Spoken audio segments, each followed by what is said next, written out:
सुरेश और सुलेखा की शादी को मुश्किल से 7 दिन का समय गुजरा था। जैसे 18 अगस्त 2024 को शाम के 7 बजे के आसपास सुलेखा अपने पति सुरेश से बातचीत कर रही थी। उसी दौरान लड़का, जिसका नाम करण होता है, इन दोनों के घर पर पहुंचता है। अब सुरेश की पत्नी सुलेखा इस लड़के को दूर से देखती है और हंसने लगती है और मुस्कुराने लगती है और फिर इसके गले से लिपट जाती है।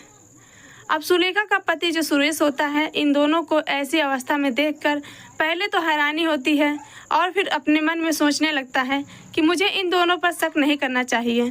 शक की कोई गुंजाइश ही नहीं है। इसके बाद यह तीनों बैठकर खाना खाते हैं।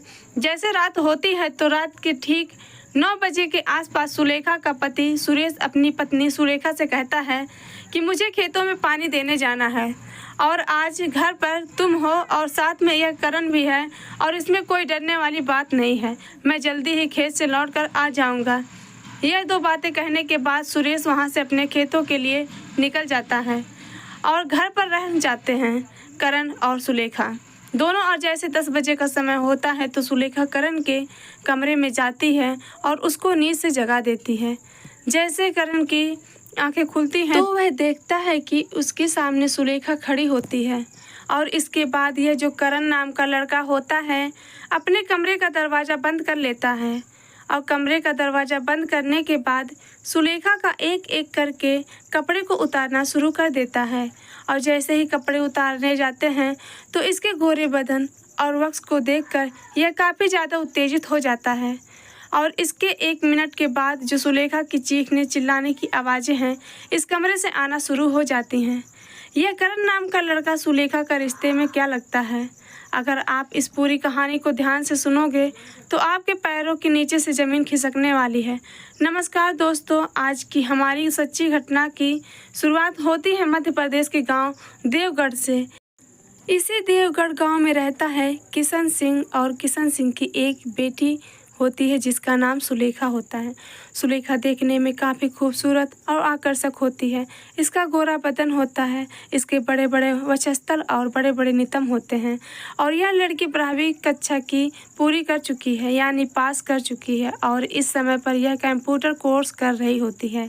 अब इसके पिता किशन सिंह को इसकी शादी करने की चिंता लग जाती है तो किशन सिंह अपने रिश्तेदारों से, अपने भाई बंधुओं से, अपने पड़ोसियों से कहने लगता है कि अगर कोई तुम्हारी नज़र में है अच्छा सा लड़का तो मुझे बता देना। और जैसे ठीक 15 दिन का समय गुजरता है तो एक पड़ोसी एक लड़के का रिश्ता लेकर इस किशन सिंह की लड़की के लिए आता है।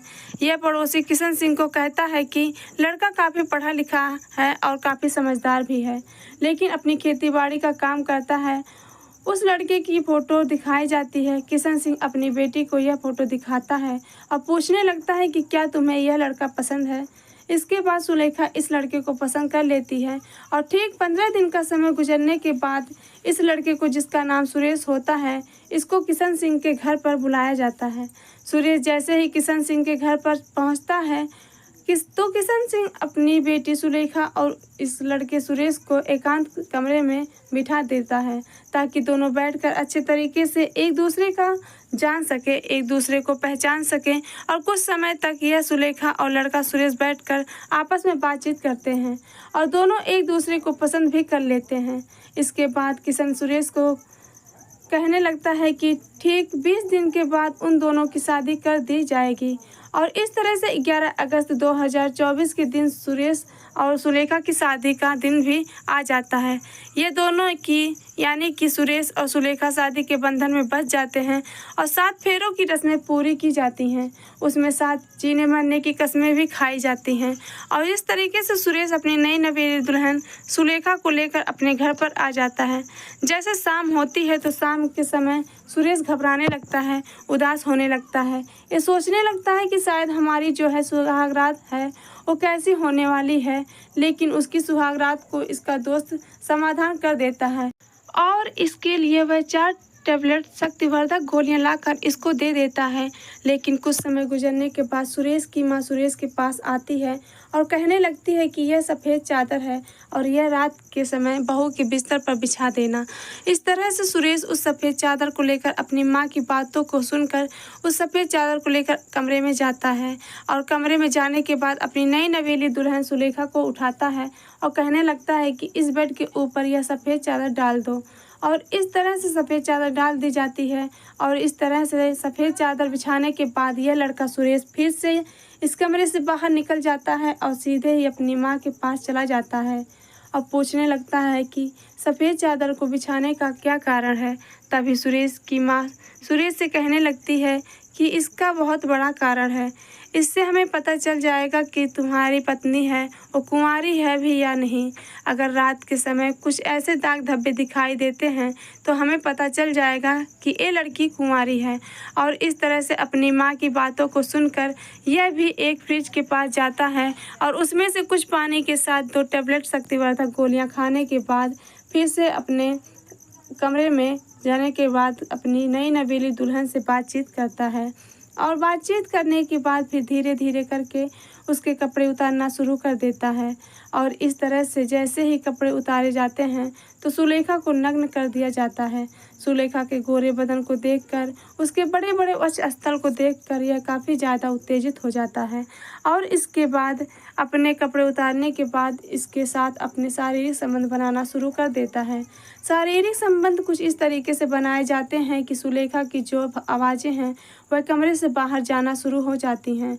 और आज की रात में यह लड़का सुरेश अपनी पत्नी के साथ 2 से 3 बार शारीरिक संबंध बनाता है और शारीरिक संबंध बनाने के बाद यह बड़े आराम से सो जाता है। जैसे सुबह होती है तो सुबह उठकर यह लड़का सुरेश बाहर चला जाता है और जैसे ही बाहर जाता है तो इसकी माँ यह देखने आती है कि सफ़ेद चादर पर कोई दाग धब्बे है भी या नहीं। लेकिन जैसे सफ़ेद चादर उठाई जाती है तो इस सफ़ेद चादर पर कोई भी दाग धब्बा नहीं होता है।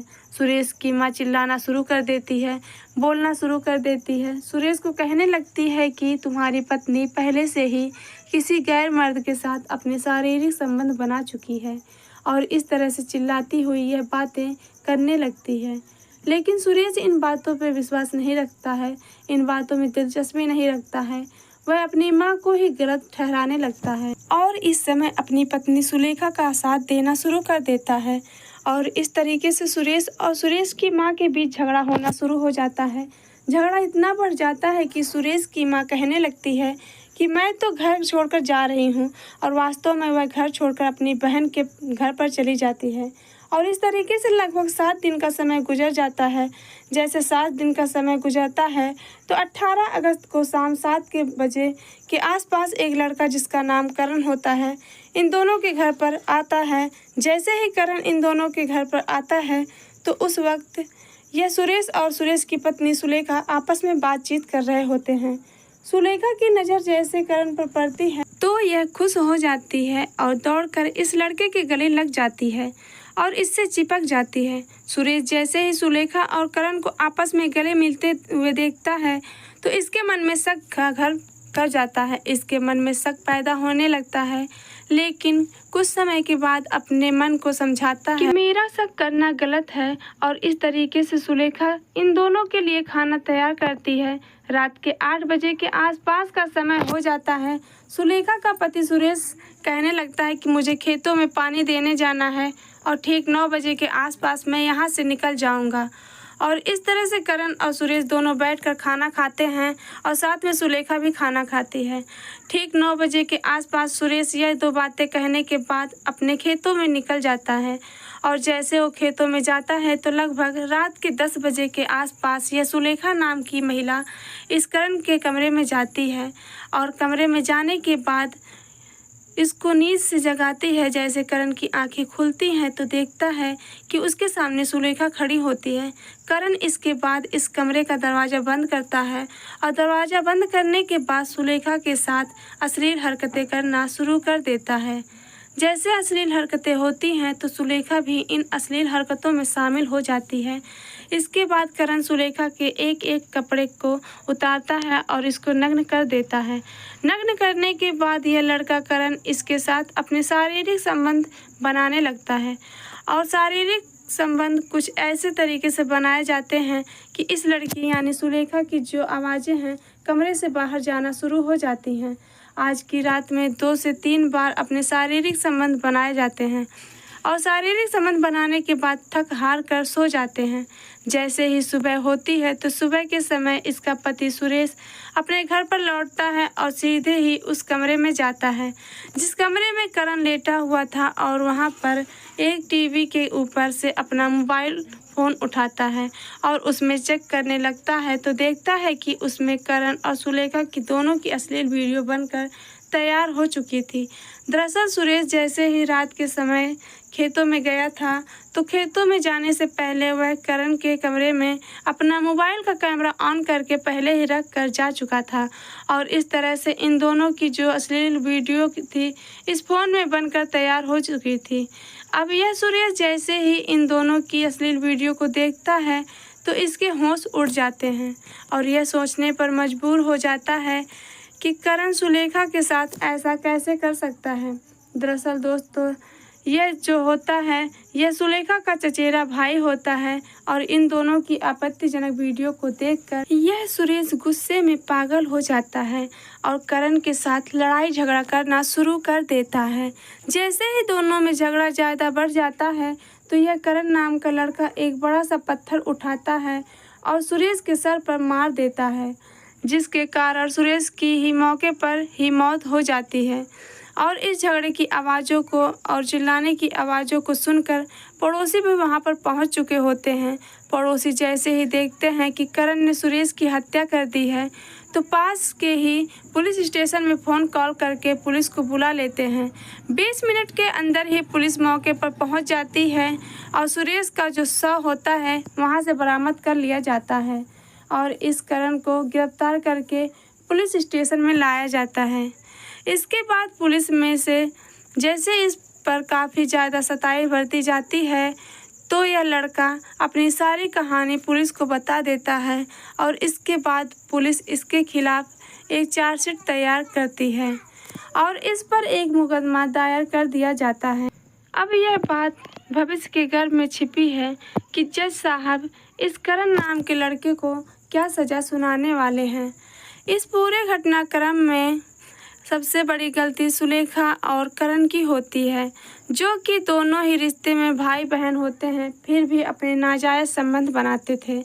दरअसल दोस्तों इस घटना को सुनाने का मेरा उद्देश्य किसी का दिल दुखाना नहीं था बल्कि आपको सजग करना था, आपको सतर्क करना था। तो मिलते हैं किसी ऐसी घटना के साथ, तब तक के लिए जय हिंद, जय भारत, राधे राधे, जय श्री कृष्णा।